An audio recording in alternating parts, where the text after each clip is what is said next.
Hello and welcome to Beginning Genealogy. My name is Ellen Anderson. I'm a local and family history librarian here at the St. Joe County Public Library. Today, we are going to talk about getting started with genealogy. This program is eligible for one library education unit for Indiana librarians. If you are a library staff member at your own library, you will need to communicate with your HR to get a certificate for this program. And if you're an SJCPL librarian, you can communicate with me or our HR to get a certificate for this program. There are 2 handouts that accompany this program that should be linked in the description of this video for a recording and have links in the chat if you are attending live.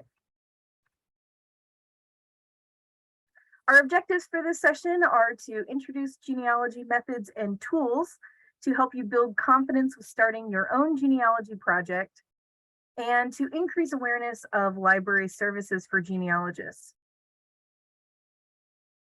What is genealogy? Well, genealogy is a study of your family ancestral lines. That could take a lot of different forms. That could take the form of trying to research a particular ancestor that you are aware of and want to learn more about. Maybe you want to trace one line back as far as you can. Maybe you want to trace all your lines as far as you can and spend years working on your genealogy project. Maybe you want to join a lineage society like the Daughters of the American Revolution and need to do research to prove your eligibility. There are lots of different forms that your genealogy project could take. And what your goals of your genealogy are up to you. Genealogists, in the process of their research, gather records which prove evidence of facts. They then arrange these facts into charts that can be interpreted as a family tree. So no matter what your goal is, this is the type of activities that you're going to do. You're going to look for records. Those records are going to help you gather evidence. And then you're going to take those facts that they provide evidence of and arrange them into your tree. So we're going to kind of go through all of those different elements today. What kinds of records do genealogists look for? Well, genealogical records are any kind of paperwork that people left behind as a part of living their life. And it doesn't even have to be paperwork, any kind of evidence of their life that they left behind as part of living their life. You can find records for genealogy at home, online, at libraries and archives, at courthouses. You might find things like birth, marriage, and death certificates, documents for immigration or travel, censuses, military service records, records of enrolling in or completing education, participating in clubs and social activities, appearing in newspapers, directories, inheritance, estates, civil and criminal court cases, buying and selling land, and many more things can produce evidence and records for your genealogy research. We often think about genealogy in the form of creating a tree, but today we're also going to talk about building a house. The steps of building a house are building a strong foundation, and in order to do that, we need to gather bricks. Then we're going to start building our house on top of our foundation. So gathering bricks is the gathering background information about your family. Those are the bricks that we're going to arrange into a strong foundation that we can build on top of. So to start with this process, you'll need to brainstorm information about your family. This could be the names of relatives. This could be relationships, maybe people that you remember, but you don't know their full name, and even details that you can't tie to a specific person, like you remember your grandmother talking about how her family came from Ireland, but you don't really know who that immigrant ancestor was or anything else about them. All of these details can be brainstormed. You could use just scratch paper and a bullet pointed list. You could use a fancy mind map if that's something you prefer. There are all kinds of software tools out there for creating brainstorming tools, but whatever works for you will be fine. Next step is going to be looking for actual records that you already have. This could be birth, marriage, and death certificates. Things like these are often kept because they're original copies. Maybe clippings of obituaries from the newspaper, family photos with details written on the back, family Bibles in the center between the New and Old Testaments have record pages oftentimes. You might have other records. Maybe you have records of naturalization or other kinds of genealogical paperwork in your files, either your day-to-day files or things you've inherited. Check the boxes in the attic, call around to your family members. And to that end, this is also a good time to talk to your relatives. Talking to relatives is really important. Of course, if you've got access to relatives in an older generation, that's great. But if you don't have access to relatives in an older generation, even relatives in the same generation as you can be useful. Think about, you might have been in a different place at a different time to hear certain family stories. Maybe a cousin lived closer to a set of grandparents and got to spend more time with them. Maybe, your sibling was the one who liked to hang out at the dinner table after Christmas dinner and listen to the adults talk. Maybe you just have different memories of the stories you've heard. The key here is to let people talk without too much prompting. Just take notes about what you hear. And when you're done, you can ask questions or use your research to help reconcile differences in your memories. Then we're going to build the foundation. We've got all those bricks gathered. Now we need to arrange them. So this is going to be the step where we organize and arrange information so it's ready to build on.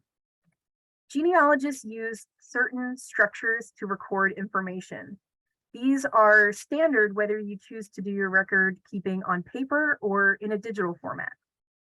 If you use paper, you've got examples here of printable sheets that you can use to make notes on. These are just examples. There are lots of other free forms out there if you don't like the way these look or you want things that are arranged differently. There's lots of different examples of these types of forms. And if you use a digital format, these will be built into the digital tree structure. Let's go through each of them. The first one is a tree chart, an ancestral chart, a pedigree chart. One of these, and all three of these forms are in the handout, the packet handout tonight. So that's the secondary handout that is attached to this presentation. And this is where you record information about whoops, trying to put that handout link in there for you.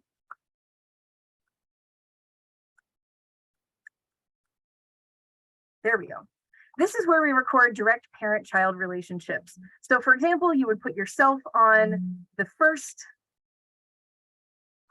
line,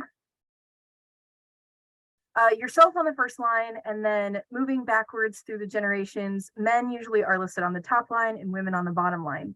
You notice that here, there's not a lot of space for biographical detail, and that's because the biographical details listed here is just for context. The real record that we're trying to keep here is the generational relationships from parent to child. You'll also notice there's not space for siblings or children. And again, that's because this isn't the place for that. This is for direct family lines from yourself backwards. You'll notice in the upper right corner, I've numbered this chart 1, and that I've also numbered the individuals on this chart. That's a standard way of numbering these charts. Of course, some charts you might use have more or less generations. This one has 4, and starting yourself with 1, and some charts that you get will already come with numbers on each line. And then there's a way you can use the numbering systems on this chart to infinitely expand them with additional papers. So again, I've numbered this chart 1. If I know more about this great-grandparent, for example, and I want to carry on recording this line on a new ancestral chart, I would tell right here that it's continued on chart number 2. And then if we move to chart number 2, you can see I've added chart number 2 in the upper right corner. I've put that same great-grandparent line that was previously in position 8 on position 1.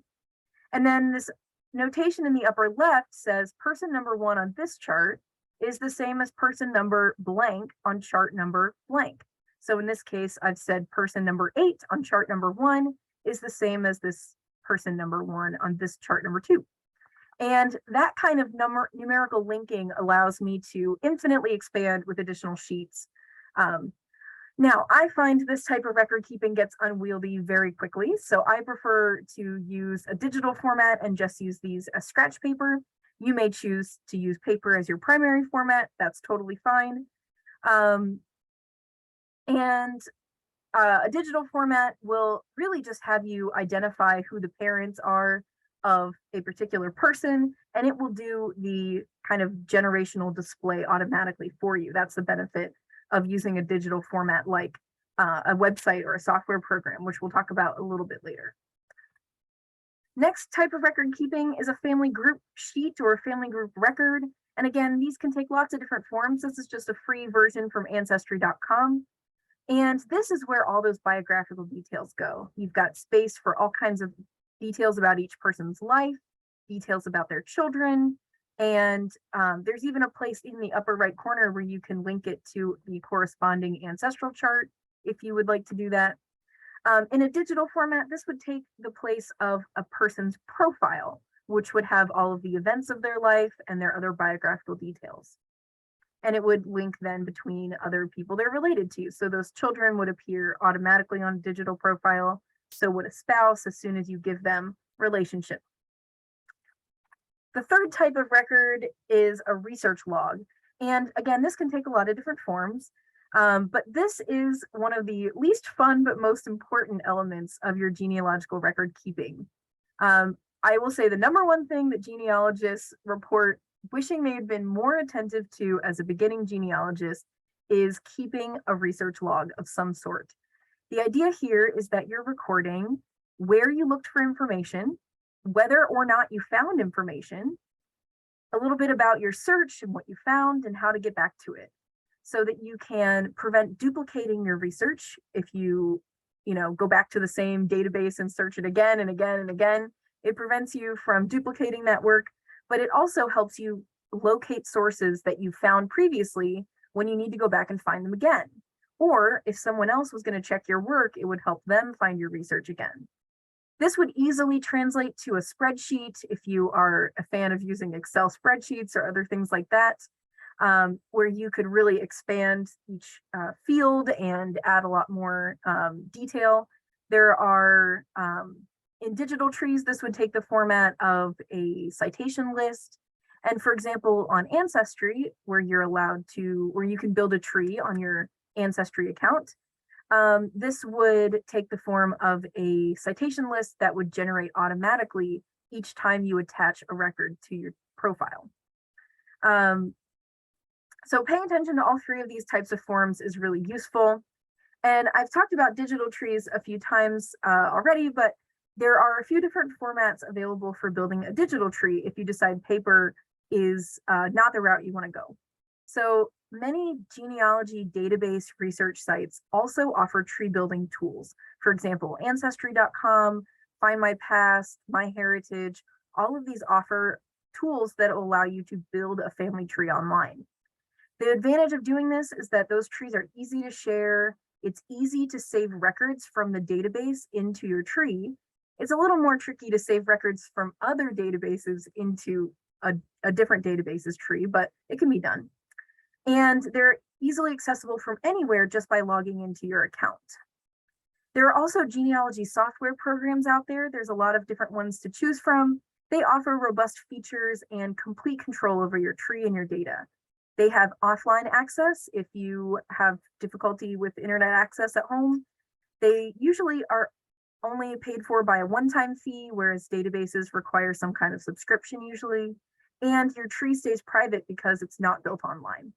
The difficulty of this is that it's a little more difficult to share things when you have a tree in a software program. If you're interested in pursuing a software program, let me know. I'd love to talk more about which one would be right for you, because there's a lot of different options and we don't really have time to go into all of them today. So next, we've got our foundation, we've got our bricks, and we're going to start building a house on top of this solid foundation now. So what do we need to do first? First, we're going to find records that provide evidence of facts. That's what we talked about at the beginning when we talked about what is genealogy. We're going to determine that a record pertains to our ancestor and not someone else's ancestor. So we're going to look for roughly matching details. We're going to study those records to learn new information and find new leads. Most records, even if they are answering one question for you, will have some little detail that you didn't expect to find that can lead you on a whole new quest. And then we're going to use that lead to formulate a new question or a new hypothesis that we can then chase down more records for. Now, when you're just getting started, the best way to get used to this kind of process is to start by verifying the facts that you already gathered in your brainstorming with finding records that support them. That way, it's a lot easier to determine if they pertain to our ancestor, because we know a lot more about these ancestors. They're closer to us, maybe our parents and our grandparents. So we should go hunting for records that verify those facts you've already gathered. Maybe you have birth, marriage, and death dates for your parents because you celebrate their birthdays or have celebrated their birthdays, and you can go hunting for a record, and it will be easier to match because you know a lot of details about your parents, and maybe even details about your grandparents, and it can all line up, and that will help you kind of get used to the process of hunting for those records. So once you've kind of gotten familiar with that process, looking for records of facts that you're already comfortable with, that you already feel strong, that you know, then you can go hunting for records that verify facts that are kind of new to you. So where and how should we go looking for those? That's what we're going to get to next. There are some essential source types for beginning genealogists, and there are lots of different source types out there. We went through a list at the very beginning, but I think there's a few that are really essential because they're widely kept, they're widely accessible, and they are fun to find or provide interesting information. So we're going to go through each of these. They are the census, vital records, which consists of birth, marriage, and death records, and headstones and obituaries. So first is the census. The census was taken every 10 years, starting in 1790, and it is public up through 1950. It becomes public 72 years after it was taken, so the latest one was released quite recently. The 1890 census was lost, and some of those very early censuses were not kept in certain states. So some of those very early censuses, 1790, 1800, 1810, can be tricky to find. But generally, you'll be able to find a census for every 10 years that your ancestors lifespanned. They are available all over the place because they were a government record, and our tax dollars paid for digitizing them. So you can find them on Ancestry, on Family Search, on Heritage Quest.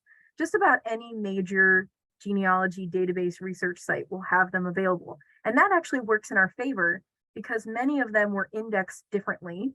So if you can't find your ancestor in one place, and maybe there was a misspelling in the index, try searching a different website. Maybe they'll come up there. The census describes every member of a household in varying degrees of detail at different years. Every year they had different questions that they were interested in, and it was over time they started realizing the value of having access to data about every person in the United States every 10 years. So they started asking more questions and different questions every year. So the kinds of details that you'll get change, but at different points you'll get people's names, ages, places of birth, occupation, number of children. For example, number of children a woman had, parents' place of birth, naturalization status, how these individuals in a household are related to each other, other kinds of things you can get in there as well. Sometimes you learn if they had a radio at home or if they rented or owned their home. Next, we have vital records. Ancestry.com has a lot of Indiana vital records, birth, marriage, and death certificates at different points. For birth and death certificates, those beginning date ranges represent when those certificates started being kept. For marriage certificates, they weren't kept at a state level until 1960, but they were kept at a county level before this. This is true of many counties, that they had state level certificates started at one date, and usually a little bit earlier than that, they started keeping some kind of record at a county level. Counties are something that are important in genealogy. We don't think about them too much in our daily lives outside of genealogy, but in a genealogical context, counties are very important levels of record keeping. So learning the counties that your ancestors lived in and learning about the record keeping in those counties can be very important. If you're looking for ancestors in Indiana, you're very lucky that you've got access to these digitized certificates. If you're looking for ancestors in other states, you might need to do some looking into when they started keeping certificates at a state level, when they started keeping records at a county level, and where and how you can access those today. Every state, the downside of us, having the United States with all of our different state laws is that it means that privacy laws and public access laws vary from state to state. So every state will have different accessibility. And of course, places like Ancestry don't always have every state, even if their privacy laws allow them to be accessed, just because of varying contracts with different states. So it might take a little bit of research to figure out what you can get a hold of in the state that you're doing research in. Next up, I want to suggest looking for headstones, mostly because these are one of the most fun things to look for, in that you can get out of the house, especially if you've got local ancestors. You can get out of the house and go hunting through cemeteries, which is, it's usually difficult in genealogy to find reasons to leave the house or leave the library. So one great place to look for information about burials of your ancestors is the website Find a Grave. This is a crowdsourced database about burial information. You can find information about what cemetery someone is buried in. You can even sometimes find information about the plot number. And if you're very lucky, you can find a photograph of their headstone has been uploaded by a volunteer already. If you are feeling generous and have time on your hands, you can become a Find a Grave volunteer, and you can go out to cemeteries and take pictures and add them to profiles so that somebody else can find a picture of their ancestor's headstone. You can also upload non-headstone pictures. So if you want to share more information about your family more widely, we call that cousin bait when you put things out on the internet for other relatives to find. You can add photographs of your ancestors to their Find a Grave profiles. If you can't find your ancestor on Find a Grave, not every person in every cemetery is added to Find a Grave. If you know where they're buried, you can add them. But if you can't find what you're looking for, you can always check printed indexes that are usually found at libraries. They're often created by genealogical societies, so that's another place you can check. There are many, many counties in the United States that have a county level genealogical society. So you can always check if they have produced an index or know where to find one. Next, obituaries. And I recommend obituaries because it's a good way to get familiar with using newspapers in your research.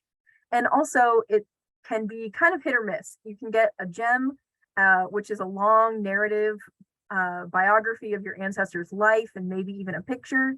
And sometimes you get a dud, which is just a single line that says John Smith died on January 1st. So it's always kind of fun to check and see what you can find in terms of an obituary.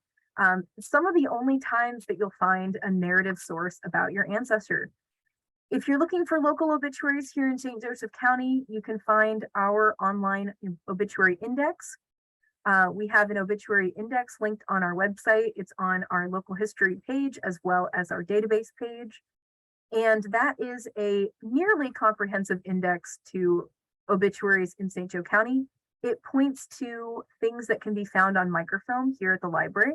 Unfortunately, most of the things you'll find in our obituary index are not available online, but the index does make it easier to use our microfilm collection for your research. We are always adding to it. So we're always adding historical papers. We've got almost 100 newspaper titles in our microfilm collection. So we are constantly adding new information to this. And we're also trying to keep up with the paper currently. We're running about a year behind currently on our obituary index. There are also a couple supplementary indexes available from the South Bend Area Genealogical Society website, also known as SBAGs. They have a couple indexes that supplement the library's index, which again points to things on microfilm at the library. If you're looking for obituaries for ancestors who were not local to St. Joseph County, you can try online newspaper sites like newspapers.com. Here at the library, we have newspapers.com library edition available. It's available from home with a library card number and PIN, and it's also available inside any library location. You can also subscribe to some sites that offer online digitized newspapers like newspapers.com. I will say that the personal subscription version of newspapers.com differs quite a bit from the library edition. So you might want to check the titles available on both. And there's also a digitized newspaper site called Genealogy Bank. Another option is to check with the library in the area where your ancestor died or may have had an obituary published. Other libraries may have their own indexes. Some genealogical societies may have their own indexes, and they may have microfilm of papers that have never been digitized and are not available online. In the course of your research, you're probably going to come across some search results that include family trees that other people have made. I want to caution you to view those family trees very critically. Anyone can put anything on their family tree, and there's no standard that they need to support that information with research. So it is very, very tempting to find a family tree that has information you've never seen before or answers some long question that you've been trying to hunt down the answer to, and to accept that as fact because it either supports your hypothesis or it would mean that you can kind of close a book on some research. It's very tempting. I know I've run into that situation a lot myself, but I encourage you to only rely on those family trees as leads or suggestions of further research.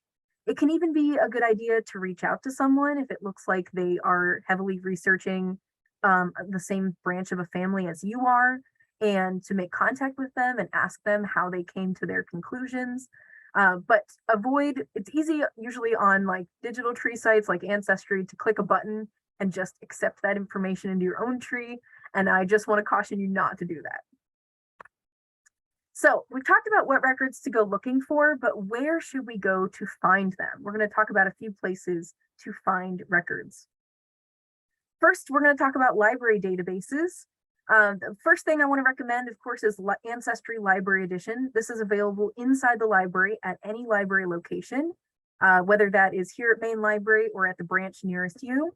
It is also available on the Wi-Fi in all of our libraries. So if you want to take your own laptop or tablet to the library and do research on your own device, that's great. You can do that. And this is true of all of our databases. Heritage Quest is a kind of, I call a light version of Ancestry that's available from home with a library card. It's produced by the same database distribution company as Ancestry's Library Edition. And so it has the same kind of navigation and it feels very similar. So if you're comfortable using Ancestry, Heritage Quest can be a good way to get a few things from home. They mainly offer census records. So if you're just looking for a census, you don't have to come into the library to do that. Fold3 and newspapers.com are also part of that same Ancestry family. They're all produced by the same company. Fold3 is mainly military records, although they've got a few other things in there, like some city directories. And then newspapers.com Library Edition, which I've already touched on, is digitized and searchable newspapers. I've already mentioned our obituary index is a great place to search, and then I have to plug Michiana Memory, which is the library's digital collections. There isn't a ton in here that is specific genealogical records that are going to mention a lot of names, although there are some things, but it's mainly a great place to learn more about the history of South Bend and St. Joseph County. So if you find out that your ancestors went to a certain school or participated in a certain club or, frequented or ran a certain business, you might be able to take those kinds of topics and search for them in Michiana Memory to find photographs, to find advertisements, to find newspapers and programs and other kinds of ephemera in there that can kind of enrich the history that you're researching. There are a lot of free websites out there that are available from home. Some of them will require you to create an account and some of them will not. FamilySearch.org is a genealogy database, research database that offers a broad range of genealogical records. They feel very much like a competitor to Ancestry, and they do partner with Ancestry on a lot of record sharing. but it's a free website that's produced by the Mormon Church, and it does require a not a library card, an account to use. They do offer a tree building tool on their website, but it's more like editing Wikipedia than it is like creating a family tree. They have this kind of one tree model where everyone can contribute to this worldwide family tree. So just know that when you're editing a tree on Family Search, it may not be permanent. It may be edited by somebody who comes along behind you, but it can be a good way to kind of leave some cousin bait out there to find, or to find other people who are doing research on your family. Find a Grave, we've already talked about a little bit. Chronicling America and Hoosier State Chronicles are two other free digital newspaper sites. Chronicling America is a national site for digitizing out of copyright newspapers. And then Hoosier State Chronicles is the section that Indiana contributed to Chronicling America. So if you just want to search Indiana papers, that can be a less overwhelming place to go. There are other digital archives out there that are similar to Michiana Memory in terms of offering just various digitized historical items, photographs, just kind of bits and pieces of history that's been digitized. There, for example, American Memory and Indiana Memory. Not all digital collection sites are named Memory, but a lot of them are. You can find them for many other states, and even library systems have their own digital collections. So if you find a place that you're doing a lot of research, you may poke around and see if the local library has, or the state library has their own digital archive site. I have to plug that you can never underestimate the power of a good Google search to find information about your ancestors. It's quick and easy to do to plug your ancestor's name into Google, or a name and a date range, or a name and a spouse's name, or a name in a business, or something like that, name in a town, just to see what comes up. I've found some very surprising and question answering tidbits on Google just by putting in a few searches. It's worthwhile if you aren't familiar with all of the tips and tricks of constructing a Google search to do a little bit of research on how to get the most out of a Google search. There's a lot of different little characters you can use that will help with entering date ranges or joining terms that will really get you the most power out of your search. And then I've already mentioned the South Bend Area Genealogical Society. Their website is free and has a lot of different indexes to local records. For example, there are indexes to local divorce records on there, and there are indexes to some other groups of records that you may want to take a look at. In addition to free websites and library subscriptions, there are also paid subscription websites that you can choose to subscribe to. Now, I will say that you don't have to choose to pay to subscribe to these websites if you want to keep your research as budget friendly as possible. I understand. I managed to go a very, very long time before I broke down and subscribed to Ancestry. And if I had at the time lived closer to a library when I was doing research, I might never have. There are different strengths and weaknesses for each of the major research databases, and it's good to know which one will be the most useful for your research. Ancestry.com is strong in US and Canadian research. Find My Past is mainly focused on UK research. MyHeritage focuses on Europe, continental Europe, and the rest of the world. And then there are two major newspaper sites that I've already mentioned, newspapers.com and Genealogy Bank. And for newspaper sites, it's really just whoever, there's no themes or focuses. It's really just whoever got the contract first or discovered it first. For all of these sites, you should be able to access some kind of collection list or title list that will tell you what kinds of records that the website has. And that's important to take a look at before you hand over any credit card information, because you want to know that it's going to be useful to you before you pay for it and find out that it doesn't have the types of records that you thought it did. A lot of websites will allow you to at least enter a search, even if you can't view the search result, or view search results, even if you can't click on them without a subscription, although it may require you to create a free account on their website without paying for a subscription. I also know a lot of people that use strategies like subscribing for a month on, a month off, or saving up for whenever in the year they're most available to do research, like the summer if they're on a school schedule, or the winter if they, have a long holiday break or something like that, so that you can kind of get the most out of a shorter subscription. Most of these offer annual or monthly subscription options, so you don't have to subscribe for a whole year if you just want to get a taste of the site or pack a lot of research into a short period of time. If you are new to doing database research, a few tips to help you get started.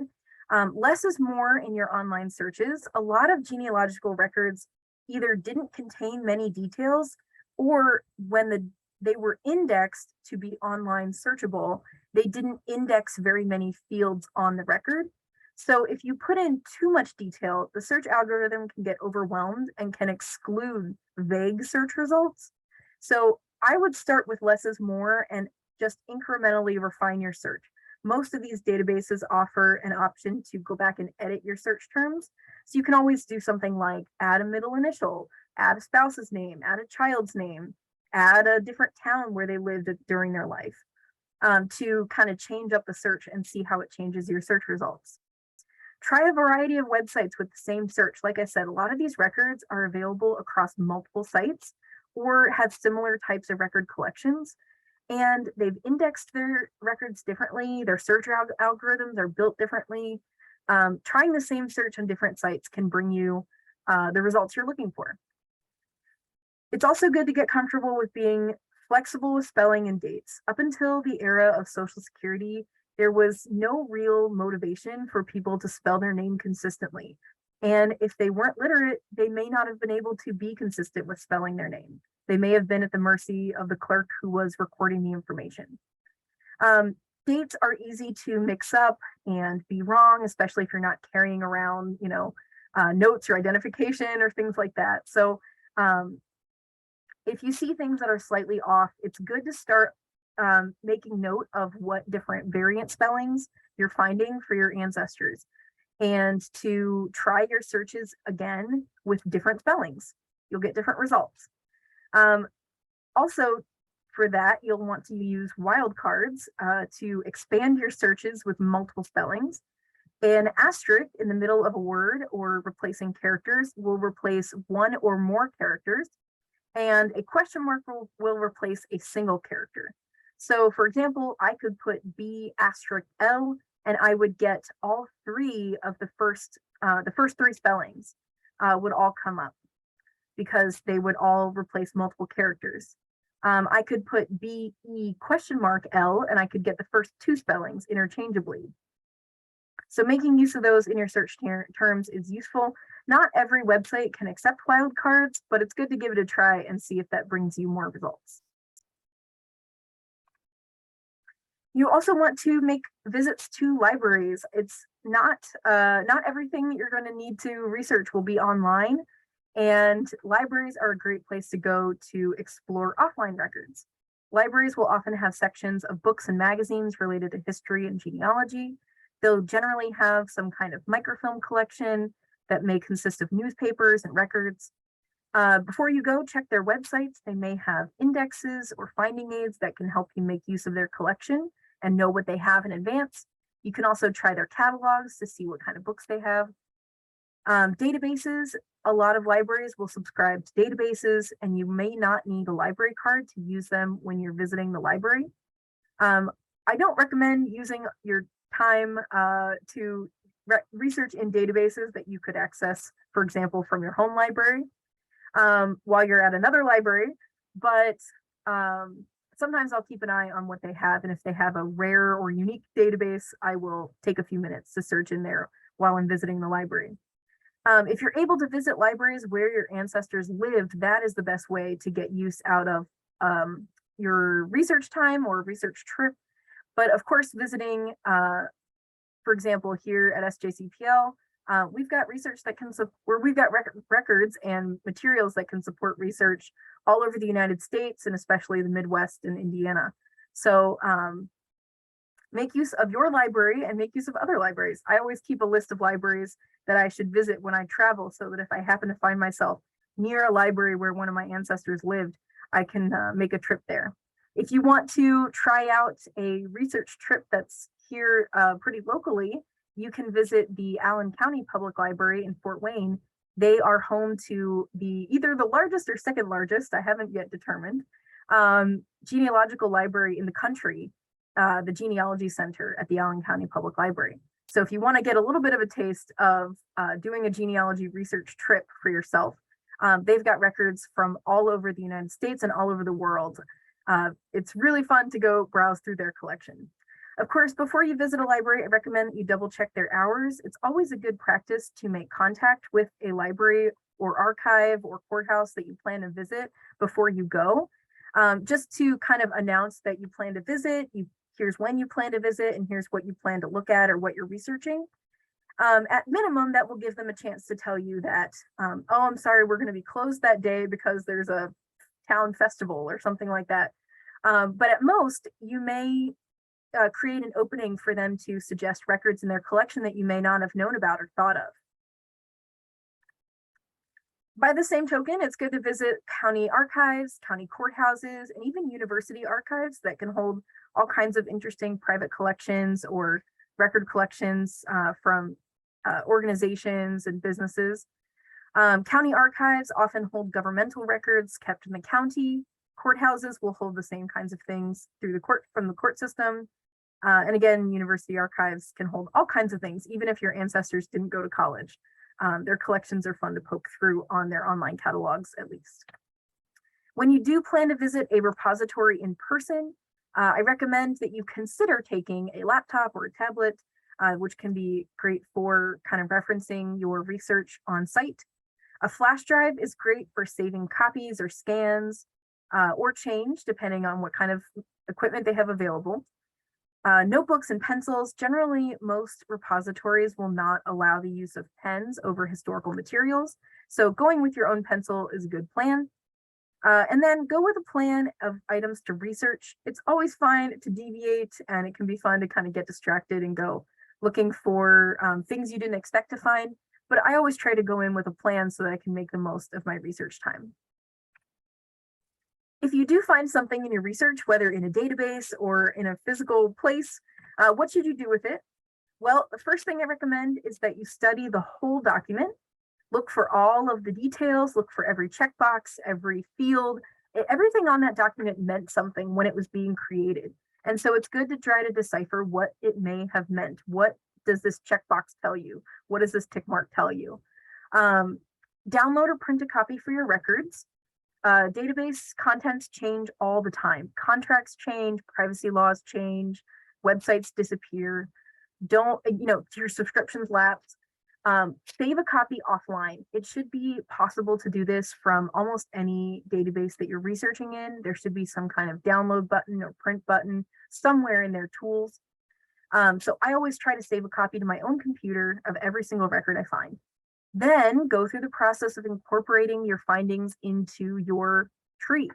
Update your pedigree charts, your family group sheets, or your digital trees to incorporate the new information.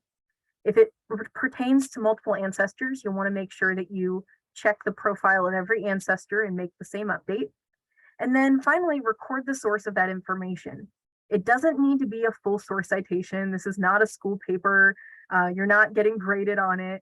You don't need to know about how to format a formal citation, but just get down enough details so that you could find this again or someone else could find it again.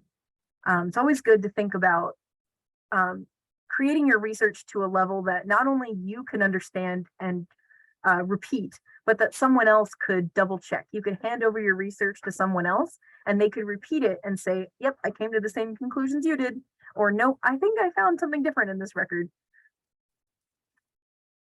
When you're ready to dig deeper, when you have gotten comfortable using some of these online databases and you're familiar with, coming into the library and looking at what we've got, now it's a good time to dig deeper, find more records. Like we said, not everything is online, and sometimes you need to kind of ask more questions to find more answers. So the questions we can ask about our genealogical research are: what records were created in this time and place? What records from that time and place survive? What of those surviving records are accessible? And how and where can they be accessed? And we can answer these questions by going beyond a simple search box. You can browse through your database catalogs. You can explore a tool called the Family Search Wiki, which is produced by familysearch.org. And it's exactly like it sounds. It's a research wiki, and it collects information for counties, for states, about these questions that I've posed above. What records were created and what records have survived, and where and how can you access them. Lean on experts from genealogical societies, networking with other genealogists on social media, by attending programs and meeting people, and contacting and visiting your libraries and archives. These are where experts can be found, and generally people kind of get to know their local area where they live or where they do the most research, and they become the experts about that place.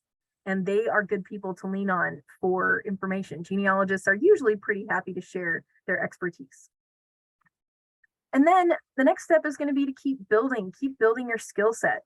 Once you've kind of gotten your bearings, figure out where you need to go next for your particular research goals, or the kind of directions that you find your research taking you. Maybe you find that you have an ancestor who was in the military and you need to learn more about military records, or maybe your ancestors appear in court a lot. You need to start learning about how to understand court records. There are books and webinars and classes and conferences about all of these very niche topics or specific topics that you want to learn about. And I'd be happy to recommend books on those skills. You can find all kinds of free and paid webinars, classes, conferences. Genealogical societies are great ways to access education and to network with other genealogists. I join genealogical societies where I live, but also where I do my research, because a lot of them have virtual programs like this one, or have experts that I can contact there. Explore software programs. If you find that your paper forms are getting unwieldy at a certain point, you can transfer to a digital format, whether that's online or a software program, and network with other genealogists. There are lots of genealogists out there on social media, in Facebook groups, on Twitter. There are meetups for genealogists. All over the place you can find genealogists to befriend. So I do want to plug one great educational opportunity, and this is again put on by Family Search. Family Search puts on a conference every year called Roots Tech. The physical version of Roots Tech you can attend in person, is held in Salt Lake City. However, they also offer a virtual version. The last couple of years, the entire conference has been online, and this year they're going back to a partially online, partially in person. So you can access lots of free educational opportunities, classes, videos, keynote speakers by signing up to get notified about when stuff is available online for Roots Tech 2023, which will be held in March. And if you don't want to wait until March, you can access classes from the last few years online in their catalog still. I do want to go over the contents of the packet. I shared the link to the packet earlier, but I'm going to share again the handout if you missed it, that has the notes from the program. But the packet has some supplemental materials. It has a page about steps for starting family history research. It has a quick guide to ancestry.com. It has a list of databases that the library offers, a list of suggested websites for beginners, a list of places to go to find webinars, a list of an overview of the 3 charts and forms that we discussed, and then printable examples of each of them. We usually, when we do this class in person, we usually give this out as a folder with all of these papers in it. So it's become a very large packet for the digital version of our class. Before we get to some questions, feel free to leave your questions in the chat. But before we get there, I am going to share some upcoming events. In January, we are going to have our next genealogy coffee chat. This is a great follow-up to this program. If you do put to use some of the things we talked about today and you want to ask questions, or you want to kind of share success stories that you're having, or if you just want to chat with other people who are doing research at various levels, Genealogy Coffee Chat is a great place to go. It's just a casual discussion group.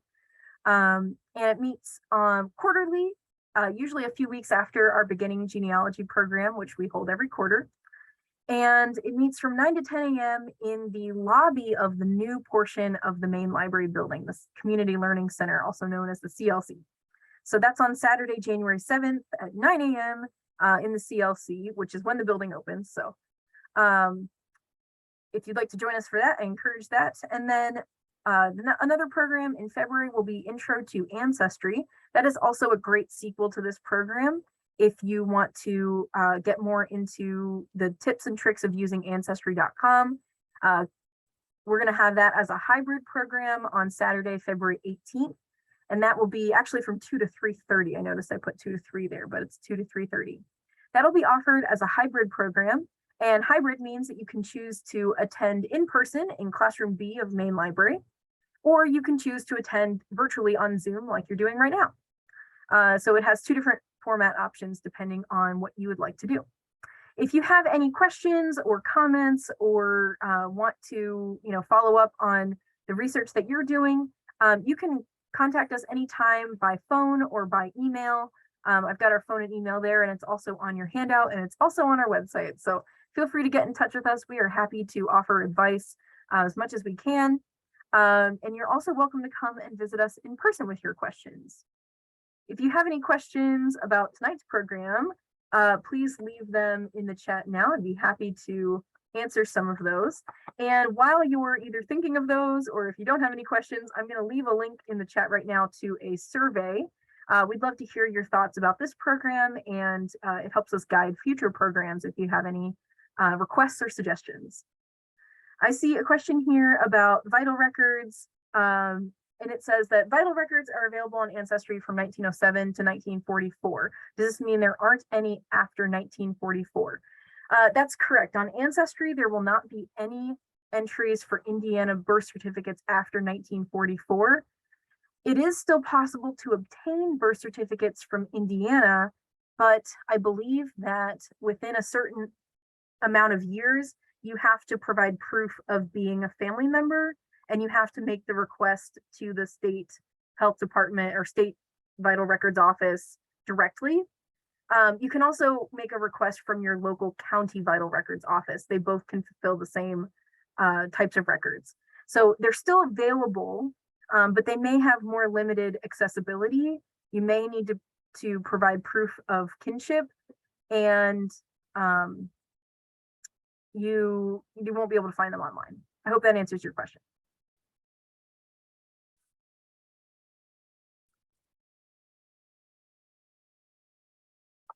Are there any other questions?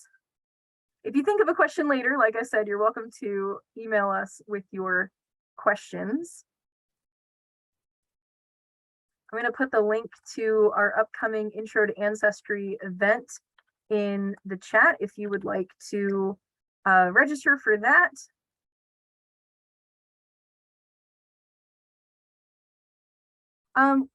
So another question about obituaries. It's true that there are fewer obituaries in the newspaper. It is quite cost prohibitive often. And with the advent of the internet, it is easier to offer them through a funeral home website. That is a great place to look. If you are searching for a fairly recent obituary, you can search on funeral home sites.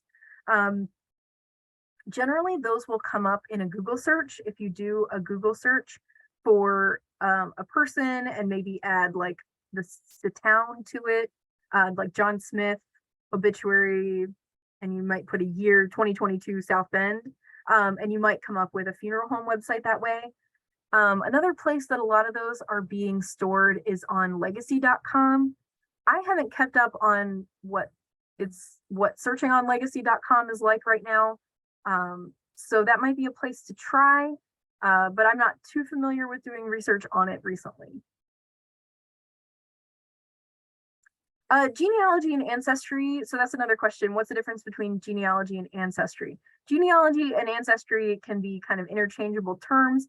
Genealogy tends to encompass the process of doing research on ancestral lines, regardless of who they are. Ancestry might refer to your own kind of direct ancestral lines, but generally they can be interchangeable terms.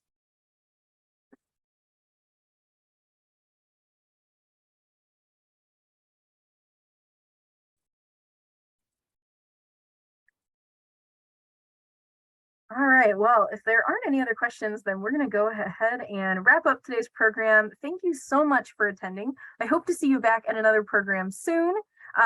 And if you, I guess my last plug here will be that if you are not on our monthly or bi-monthly email list, I promise we won't bug you.